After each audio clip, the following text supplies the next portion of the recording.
ये आकाशवाणी है। कार्यक्रम सामयिकी में प्रस्तुत है कोरोना वायरस संक्रमण पर स्वास्थ्य विशेषज्ञ डॉक्टर राजेंद्र के धमीजा से आकाशवाणी संवाददाता सिद्धार्थ सिंह की बातचीत। डॉक्टर धमीजा, अगर हम देश में कोविड-19 की वर्तमान स्थिति को देखें तो देश में कोविड-19 संक्रमण से प्रभावित 6,50,000 से अधिक मरीज स्वस्थ हो चुके हैं और इस तरह स्वस्थ होने वालों का प्रतिशत जो है 62.93 या यूं कहें कि लगभग 63% तक पहुंच गया है। फिलहाल कोरोना के एक्टिव केसेस की जो कुल संख्या है वो लगभग 3.5 लाख है। हालांकि देश में संक्रमित मरीजों की कुल संख्या 10,38,000 से ज्यादा हो गई है।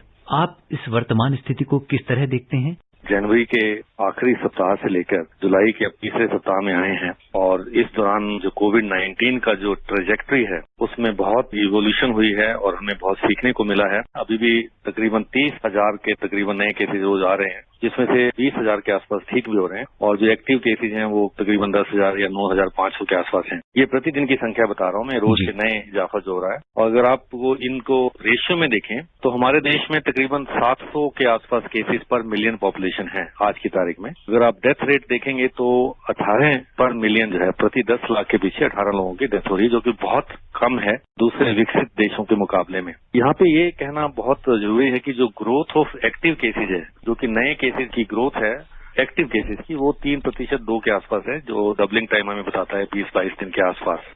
तो ये जो आंकड़े हैं ये मेरे हिसाब से अंडर कंट्रोल बताते हैं। अभी भी पैंडेमिक इंडिया में इवॉल्व हो रहा है। कुछ जगह पे जो है जैसे दिल्ली है या अभी चेन्नई में भी कुछ कंट्रोल में है, मुंबई जैसे था, और कुछ जगह पे ये जो पैंडेमिक है ये नई नई जगह पे आ रहा है और दूसरे प्रदेशों में जा रहा है। तो हमने एक स्टडी किया था मई के सेकेंड वीक में, तब भी हमने यही कहा था कि जो ये पैंडेमिक जो है एक टिपिकल पैटर्न में आते हैं और ये शुरुआत में जो हमारे इंटरनेशनल ट्रैवलर्स हैं वो लेके आते हैं, उसके बाद फिर उन्हीं ट्रैवलर्स के रिश्तेदार जो अमीर लोग हैं उनमें होता है और फिर अर्बन स्लब्स में जाता है और फिर जो है मेट्रोपॉलिटन सिटीज में है, जैसे दिल्ली, बॉम्बे, चेन्नई, बेंगलोर में हुआ, और उसके बाद जो है अब रूरल और सेमी अर्बन और रीजनल एरिया में जा रहा है। तो अभी स्थिति जो है वो यही है कि महानगरों से ये जो है दूसरे प्रदेशों में और दूर दराज के क्षेत्रों में भी अपने पांव फैला रहे, जैसे यूपी या बिहार में अभी आप देखने को मिल रहा है। डॉक्टर धमीजा, अगर हम देखें तो महाराष्ट्र, तमिलनाडु, कर्नाटक, आंध्र प्रदेश और दिल्ली में कुल मिलाकर 66% से अधिक सक्रिय मामले हैं, जो टोटल टैली है।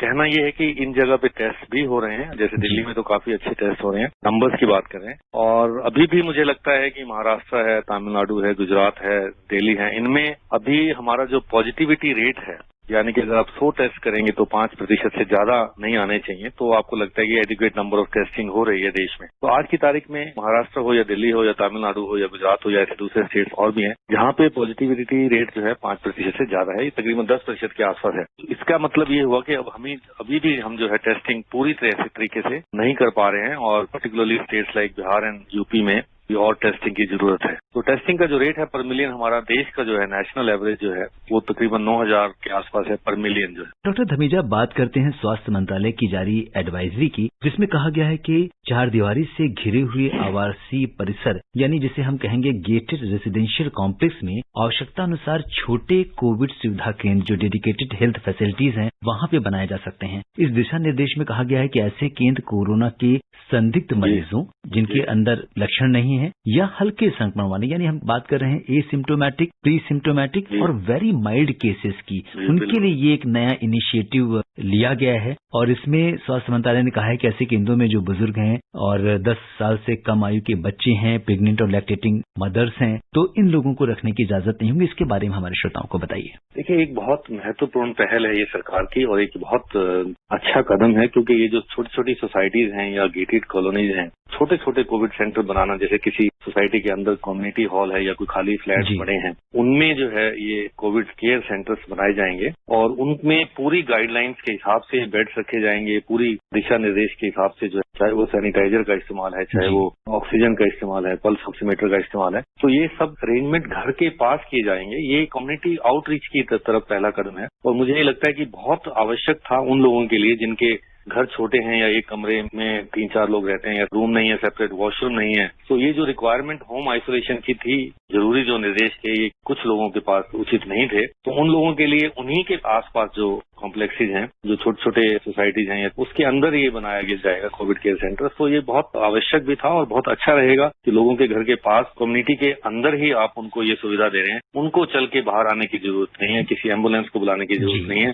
डॉक्टर धमीजा, आज कोरोना के दौर में शारीरिक से ज्यादा मानसिक रूप से लोगों पर प्रभाव पड़ा है। आपका न्यूरोलॉजी में कई दशकों का अनुभव रहा है। इस मानसिक स्थिति से कैसे निपटा जाए? इसके अलावा स्कूल कॉलेजेस बंद हैं, लोग बेहद जरूरी होने पर ही घर से बाहर निकल रहे हैं, तो ऐसे में एक मानसिक तनाव की स्थिति बन जाती है, मन में डर और निराशा पैदा हो जाती है। हम इसका कैसे बचाव कर सकते हैं? प्रश्न है, ये दोनों साइड से है। डॉक्टर्स के लिए भी बहुत मानसिक तनाव और अंडर स्ट्रेस वाले कंडीशंस हैं। आप अपनी जान की रक्षा की परवाह ना करते हुए आप मरीजों की सेवा कर रहे हैं। डॉक्टर्स लोग जो हेल्थ केयर वर्कर्स हैं, जो कोरोना वॉरियर्स हैं, और उनको भी जो अंडर स्ट्रेस रहते हैं, आपको पता है कि आप पोज हैं, पेशेंट देख रहे हैं, या इवन हॉस्पिटल में भी जो कोरोना के पेशेंट नहीं देख रहे हैं, वो भी दूसरे मरीज देख रहे हैं। उनमें से भी कुछ लोग एसिम्टोमेटिक, प्रीसिम्टोमेटिक हो सकते हैं। और सबसे बड़ा अनसर्टेनिटी यही रहती है कि जब ये डॉक्टर्स और जो हेल्थ केयर वर्कर्स अपने घर जाते हैं, जिनके बुजुर्ग माँ बाप हैं या छोटे बच्चे हैं, तो वो उनको इन्फेक्शन देने का डर रहता है। तो ये स्ट्रेस बहुत भारी रहता है।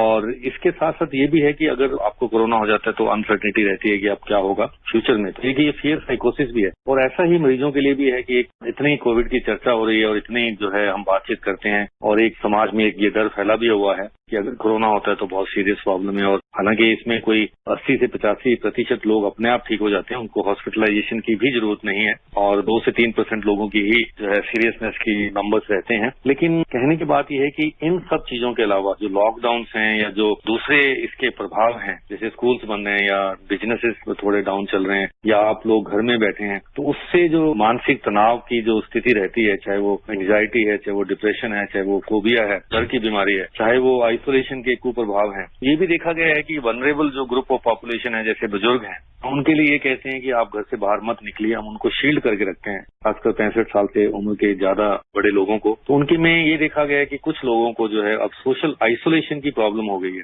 सोशल डिस्टेंसिंग या फिजिकल डिस्टेंसिंग एक अलग चीज है, लेकिन हम ये कहते हैं कि आप अपने आप को सोशली आइसोलेट मत करिए। आप अपने परिवार से, अपने ग्रैंड चिल्ड्रन से, चाहे वो फिजिकली ना कनेक्ट रहें, लेकिन आप वर्चुअली कनेक्ट रहें, डिजिटली जो है कनेक्ट रहें, आप अपने मित्रों से बात करें और सोशली भी एक्टिव रहें। कुछ गाइडलाइंस आई हैं प्लाज्मा थेरेपी के, जो लोग ठीक हो चुके हैं अपने प्लाज्मा को डोनेट करके समाज की मदद कर सकते हैं। तो किस तरीके के लोग प्लाज्मा को डोनेट कर सकते हैं? देखिए, जो भी कोविड-19 से रिकवर होके आया है, उसमें हमारी एंटीबॉडीज हैं, जो कोरोना वायरस से लड़ने की जो हमारा हथियार है, वो एंटीबॉडीज जो है उनके प्लाज्मा में बनती हैं। और वो देखा गया है कि 14 दिन जब आप रिकवरी के और ज्यादा निकल के आते हैं, 17 से 14 दिन के बाद जो है, तब आपके शरीर में इतनी एंटीबॉडीज बनती हैं कि आप दूसरों की जान भी बचा सकते हैं। तो जो डोनर्स हैं, उनका जो है हम देखते हैं कि उनमें न्यूट्रलाइजिंग एंटीबॉडीज हैं और उनकी क्वांटिटी सफिशिएंट है और उनको एक पर्टिकुलर रेंज में है। और तो उसको हम रिक्वेस्ट करते हैं, उनको हम आपके माध्यम से भी मैं अपील करता हूं कि वो आगे आए और अपने साथियों, जो हमारे देश के दूसरे लोग हैं जो कोरोना से ग्रसित हैं, उनकी जीवन रक्षा में अपना सहयोग दें। यहाँ पे एक नंबर बता देते हैं कि जो भी लोग प्लाज्मा अपना डोनेट करना चाहते हैं, वो 1031 नंबर है जिस पे फोन कर सकते हैं। इसके अलावा 8800007722 पर वो व्हाट्सएप के द्वारा भी प्लाज्मा डोनेट करने के लिए रिक्वेस्ट डाल सकते हैं। वो सभी व्यक्तियों के लिए सवाल है जो 60 साल से ऊपर के हैं और वो हाई ब्लड प्रेशर या डायबिटीज या इस तरह की बीमारी से ग्रसित हैं। एक ही लाइन में ये कहूंगा कि अगर इनको बहुत ज्यादा जरूरी है तभी बाहर निकलें, और दूसरा जो शुगर है या ब्लड प्रेशर है उनको अच्छे से कंट्रोल करके रखें, और तीसरा ये है कि बैलेंस डाइट लें। अपने जो ये एट रिस्क रहते हैं, हाई रिस्क हैं, मॉर्बिडिटीज हैं ब्लड प्रेशर और शुगर की, तो वो अच्छे से कंट्रोल करके रखें। मार्केट अगर जाते हैं, सामान लेके आते हैं, तो उससे किस तरीके से सैनिटाइज करें या कब यूज करें? कोरोना की जो लाइफ है वो अलग अलग सरफेस पे अलग अलग देखी गई है। जो रोज की मर्रा की जो हमारी जरूरतें हैं, जैसे आपकी सब्जियां हैं, दूध हैं, तो इनको आप 2 से 4 घंटे तक रख सकते हैं और उसको रनिंग वाटर में या सोप एंड वाटर में आप धो सकते हैं। रनिंग वाटर में अगर आप सब्जियां धोएंगे तो कोई दिक्कत नहीं है, आप 2-4 घंटे बाद आराम से आप उनको इस्तेमाल भी कर सकते हैं। तो ये जो आम चीजें हैं, उनमें सिर्फ यही सावधानी रखनी है कि बार बार अपने भी हाथ धोएं और बार बार जो है अपना फेस वॉश करें, और जब बाहर निकलें तो मास्क पहन के निकलें, बिना मास्क के बिल्कुल नहीं निकलें, और आपस में फिजिकल डिस्टेंस जो है एटलीस्ट 2 मीटर का वो बना के रखें। आपका बहुत बहुत शुक्रिया। बहुत बहुत धन्यवाद। अभी आप सुन रहे थे कोरोना वायरस संक्रमण पर स्वास्थ्य विशेषज्ञ डॉक्टर राजेंद्र के धमीजा से आकाशवाणी संवाददाता सिद्धार्थ सिंह की बातचीत। ये कार्यक्रम आकाशवाणी के समाचार सेवा प्रभाग द्वारा प्रस्तुत किया गया। इसे आप हमारे mobile app news on AIR पर भी सुन सकते हैं। इस कार्यक्रम के संबंध में अपनी प्रतिक्रिया आप हमें ईमेल कर सकते हैं। पता है airnsdtalks@gmail.com। ये कार्यक्रम फिर से सुनने के लिए लॉग ऑन करें हमारी वेबसाइट newsonair.com।